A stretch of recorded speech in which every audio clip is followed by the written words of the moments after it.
Elle était en train de laver le sol quand on lui demanda de sauver le pays. Elle s'appelait Malika Sediki, 38 ans, femme de ménage dans une base militaire reculée des Alpes françaises. Tous les matins, à 5 heures, elle enfilait son uniforme grisâtre, descendait dans les couloirs froids du bunker et nettoyait les traces de pas laissées par ceux qu'elle appelait, sans ironie, les vrais héros. Silencieuse, invisible, ordinaire. Elle ne se plaignait jamais, elle obéissait. Elle nettoyait les mêmes murs, les mêmes toilettes, les mêmes miettes de biscuits dans la salle de repos des pilotes. Mais ce matin-là, quelque chose avait changé.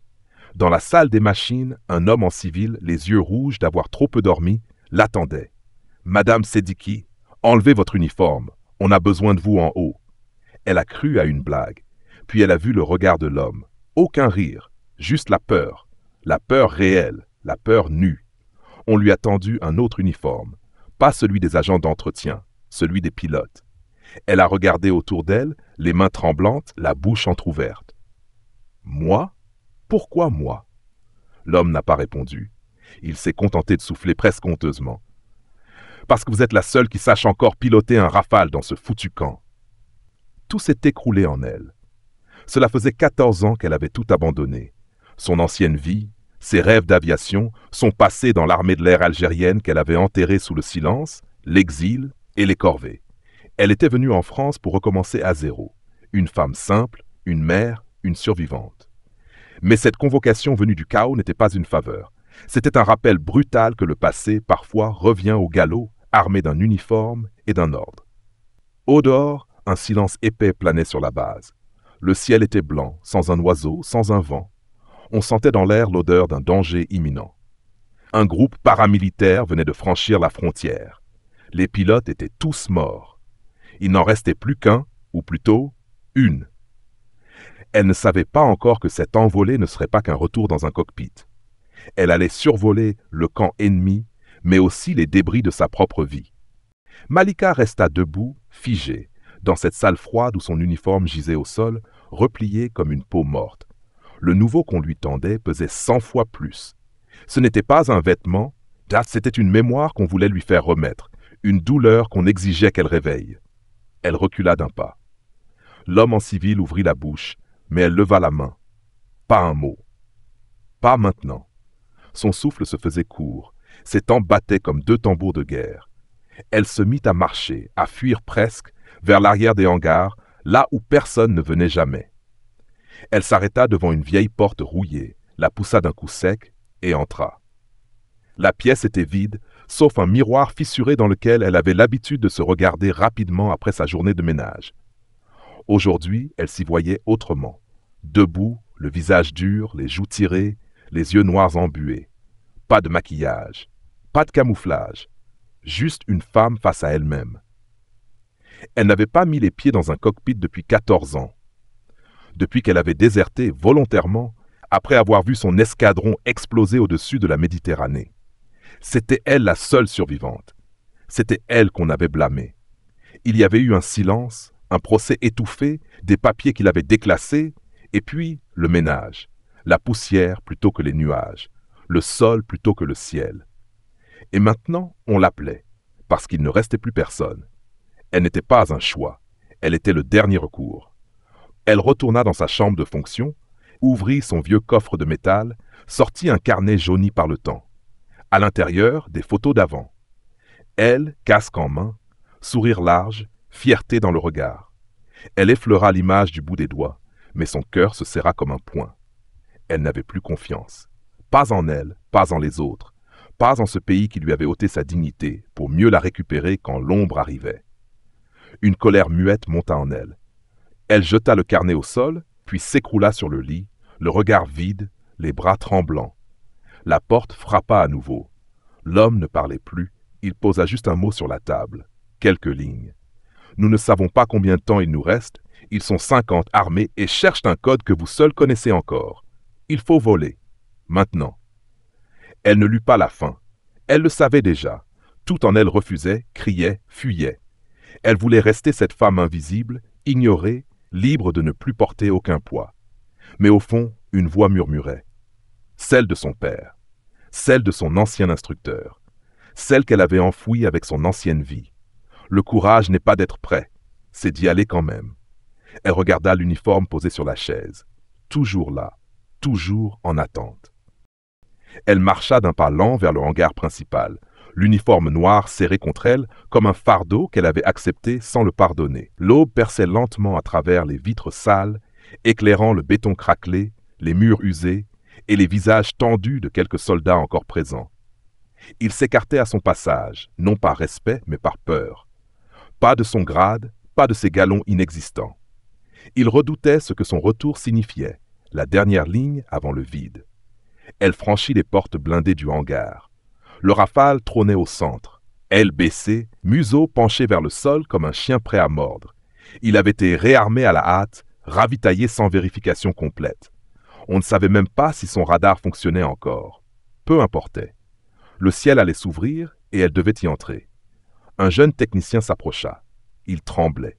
Il n'avait même pas 20 ans. Capitaine, commandant, juste Malika, coupa-t-elle sèchement. Il hocha la tête sans oser sourire. Il lui tendit un badge et un micro-casque. Son regard glissa vers ses mains. Il s'attendait peut-être à voir une pilote, une légende, une guerrière. Il ne voyait qu'une femme marquée par les années, avec un calme effrayant dans les yeux. Elle grimpa dans le cockpit, chaque geste millimétré comme si son corps n'avait jamais oublié. Le siège l'accueillit comme un cercueil familier. Les écrans s'allumèrent, les commandes vibrèrent doucement. Elle posa ses doigts sur le manche et le passé remonta à la surface comme une lame. Des cris, des tirs, une explosion au-dessus de l'eau, le souffle qui arrache, le silence absolu après le choc. Elle avait survécu une fois. Elle ne savait pas si elle pourrait encore. La radio grésilla. Cible repérée. Vecteur 310. Campement hostile confirmé. Vous êtes autorisé à décoller. Code Alpha Dusk 7. Bonne chance, capitaine Sedi.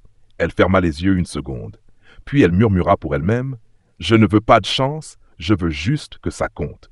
Les réacteurs rugirent. Le hangar vibra. Le sol recula. Et dans un hurlement d'acier, le Rafale s'arracha au béton, fendit les nuages bas et s'élança dans l'inconnu. Malika ne savait pas ce qu'elle allait trouver là-haut, mais elle savait une chose, elle ne descendrait plus jamais comme avant. Le ciel s'étalait devant elle, vaste et implacable, mais Malika ne le regardait pas comme on admire une immensité. Elle le scrutait comme on ausculte une plaie. Elle connaissait les cicatrices du ciel, ses turbulences, ses pièges. Elle ne volait pas. Elle traquait. Elle se dirigeait vers un campement que les radars refusaient de nommer, mais que les satellites appelaient le nœud. C'était là-bas, dans une vallée encaissée, qu'un groupe paramilitaire s'était installé avec un système de brouillage de classe militaire, des missiles solaires et, plus grave encore, un code d'armement nucléaire désactivé, volé depuis les tréfonds d'un programme oublié. Seuls quelques officiers savaient que ce code existait encore. Et Malika en faisait partie. En survolant la ligne de crête, elle entendit la première alerte. Lock radar détecté. Sam en approche. Elle n'hésita pas. Une vrille sur la gauche, puis une descente brutale dans une nappe de brouillard. Le missile la frôla de justesse. Son souffle se coupa, mais ses mains restèrent stables. Elle ne pouvait pas se permettre une erreur. Pas maintenant. À travers la radio, une voix inconnue jaillit soudain. Une fréquence cryptée, presque morte. Malika, si tu m'entends, tu n'es pas seule là-haut. Elle reconnut cette voix avant même de la croire. Tarek, son ancien copilote, porté disparu après l'accident en Méditerranée. Officiellement mort. Tarek, c'est impossible. Tu es pas mort, capturé, puis échangé. J'ai infiltré ce groupe il y a des années. C'est moi qui ai glissé le leur dans leur système pour que tu sois appelé. Elle resta muette. Une tempête éclata en elle. Pourquoi moi? Parce que toi seul as encore l'intégrité de faire ce qui est juste, même blessé, même sali par les années. Tu n'es pas un soldat, Malika, tu es un fléau, et ils le savent. Le souffle coupé, elle fit tourner l'appareil vers une gorge plus profonde. En bas, des silhouettes s'activaient, des convois, des radars mobiles. Et une tour blanche au centre, l'antenne de commande. C'était là qu'elle devait frapper. Mais un autre problème surgit. En approchant, les capteurs détectèrent des civils, des otages, femmes, enfants, des boucliers humains. Le groupe savait qu'elle viendrait. Elle serra les dents, elle voulait fuir, elle voulait refuser. Encore une fois. mais elle n'avait plus ce luxe. « Tarek, je vais devoir me poser. Tu peux couvrir ?»« Je n'ai qu'un vieux drone, mais je peux t'ouvrir un couloir. Tu veux vraiment descendre dans leur enfer ?» Elle regarda ses mains, tremblantes cette fois, mais elle les posa quand même sur les commandes. « Oui, je ne suis pas venu pour larguer, je suis venu pour sauver. » Une alerte rouge s'alluma. Elle avait été repérée. Une dernière plongée, brutale, rapide. Le sol approchait. Et Malika, la femme simple, qui avait lavé les sols pendant 14 années, se préparait à atterrir dans le cœur du mal. Le Rafale s'écrasa presque dans la terre, roulant en dérapage brutal sur une clairière détrempée, cachée à la lisière du camp. Malika n'attendit pas l'arrêt complet. Elle ouvrit la verrière, sauta lourdement au sol et courut, accroupie, vers les rochers. L'air sentait la cendre. Le ciel semblait si loin maintenant, comme si elle avait chuté dans un monde inversé. Chaque pas résonnait comme un défi. Elle savait que les caméras thermiques allaient bientôt la repérer. Mais l'effet de surprise, elle l'avait gagné par l'audace. Dans l'oreillette, Tarek guidait à peine. Il avait perdu le contact visuel. Elle était seule désormais. Elle ramassa une arme laissée par un cadavre encore tiède, camouflé sous une bâche. Un enfant soldat, à peine 15 ans. Elle détourna les yeux, mais pas le cœur. Elle murmura une prière, une de celles qu'on garde au fond de soi depuis l'enfance. Elle rampa jusqu'à un mur en béton craqué. Puis vit l'entrée de ce qu'on appelait dans les rapports la caverne. C'était pas une métaphore. C'était littéralement une galerie creusée à flanc de montagne, dissimulée par des déchets industriels. À l'intérieur se trouvait le serveur central de l'antenne, l'accès final au code. Elle s'y engouffra en silence. Il faisait noir. Le bruit de ses pas était englouti par la terre. Au fond du couloir, une lumière. Faible, rouge. Un homme l'attendait, seul, assis. Il ne leva même pas les yeux en la voyant. « Tu es venu quand même, » dit-il doucement. Elle le reconnut, et son monde chavira. Youssef, son frère. Celui dont elle pensait qu'il avait été tué à la frontière algéro-libyenne. Mais non, il était là, et il portait l'uniforme de l'ennemi. « C'est toi qui as donné le code ?» Il haussa les épaules. « Je ne l'ai pas donné, je l'ai réveillé, parce que ce système ne protège plus personne. Il ne sert qu'à maintenir les puissants sur leur trône. » Elle s'approcha lentement. La douleur dans son ventre était physique, comme un coup de poing au milieu du vide. « Tu nous as trahis, Youssef. Tu as trahi papa. Tu m'as trahi. » Il la regarda enfin. Et ce qu'elle vit dans ses yeux ne ressemblait pas à de la haine. C'était pire. C'était une paix convaincue, une paix qui tue. Non, Malika, c'est toi qui continues à servir un mensonge. Mais tu es libre maintenant. Tu peux choisir. Il plaça entre eux un petit boîtier noir, l'ultime relais, le cœur du système, un code d'activation ou d'annulation. Elle comprit. Elle pouvait mettre fin à cette menace. Ou bien tout détruire. Un silence s'étira entre eux. Le genre de silence qui ne revient jamais. Elle baissa lentement les yeux vers le boîtier, puis elle dit « Je choisis de te pardonner ». Et elle tira, non pas sur lui, mais sur le relais, un cri métallique, une explosion électrique. Le signal fut coupé à la source. Son frère hurla, pas de douleur, de honte. « Tu ne comprends rien, Malika !» Elle le regarda et dit d'une voix calme « Si, justement, je comprends trop bien ». Puis elle tourna les talons et disparut dans les ténèbres. À peine sortie de la caverne, Malika n'eut pas le temps de respirer. Le sol vibra sous ses pieds. L'ennemi avait compris. Le relais détruit n'était pas une victoire propre. C'était une déclaration de guerre. Des sirènes montèrent dans l'air. Des hommes en armes surgirent entre les containers rouillés. Leurs cris se mêlaient au bruit d'hélicoptères. Des projecteurs déchiraient la nuit. Et au milieu de tout ça, Malika courait. Elle courait comme on court vers la mort, sans attendre la fin, juste pour l'affronter les yeux ouverts. Elle atteignit la lisière de la forêt. Une balle siffla près de son oreille. Une autre lui effleura la cuisse. Le sang coula, chaud et furieux.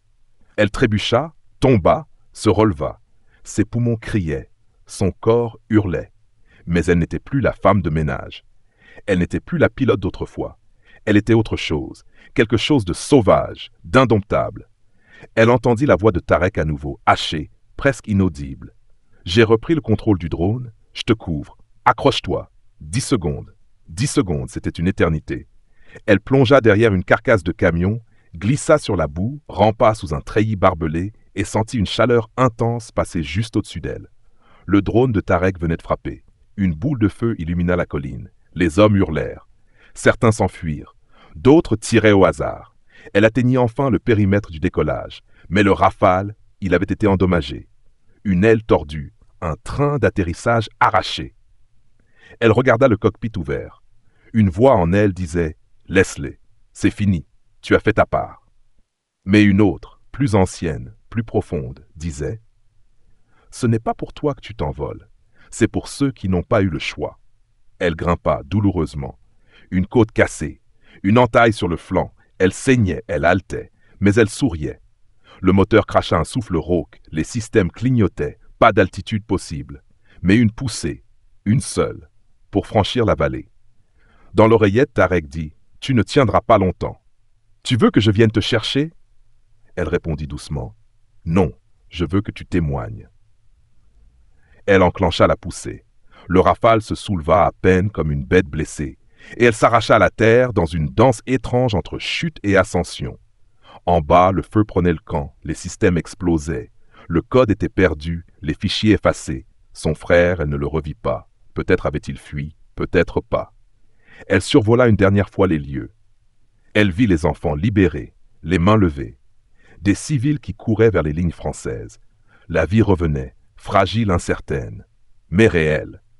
Et elle, là-haut, seule, le corps brisé mais l'âme intacte, sut qu'elle avait tout perdu, sauf l'essentiel. Le Rafale s'était posé en catastrophe dans un champ militaire à 70 km de la frontière. Il n'y avait plus de train d'atterrissage, plus d'instruments valides, plus de carburant non plus. Juste la force d'un dernier souffle et la foi d'une seule femme. Des secouristes l'extirpèrent du cockpit, inconsciente. Le casque fendu, les mains en sang, la combinaison noircie par la fumée. On pensa qu'elle ne survivrait pas. Mais Malika ouvrit les yeux 2 jours plus tard, à l'hôpital militaire de Lyon. Elle ne parla pas tout de suite, elle écouta, le silence, les voix, le bruit d'un monde qu'elle avait aidé à sauver sans fanfare, sans drapeau, sans récompense. Des officiers vinrent, des journalistes aussi, mais elle refusa tous les plateaux, tous les hommages. Elle ne voulait pas redevenir une image. Elle avait été effacée trop longtemps pour être glorifiée trop vite. Elle demanda simplement à revoir les enfants libérés. Une infirmière les emmena, un à un. Elle leur parlait doucement. Elle les écoutait plus qu'elle ne parlait. Elle leur disait que la peur ne dure jamais, que ce sont les silences qu'on traverse qui nous révèlent. Un jour, alors que la neige tombait sur le parvis de l'hôpital, elle sortit seule, appuyée sur une canne. Devant la grille, un militaire l'attendait. « Tarek, tu vas où ?» Là où je n'ai plus besoin d'uniforme pour me sentir entière. Elle monta dans une voiture banale sans escorte, disparut sans bruit. On raconte qu'elle est retournée dans une école en montagne pour apprendre à des jeunes filles à regarder le ciel autrement. Non pas comme un champ de guerre, mais comme une promesse. Le véritable courage ne se crie pas. Il se vit en silence, dans les choix invisibles que personne ne voit, mais qui changent tout. On peut être effacé du monde et pourtant le sauver. Parce qu'au fond, ce n'est pas l'uniforme qui fait le héros. C'est la personne qui, même brisée, choisit de se relever pour les autres.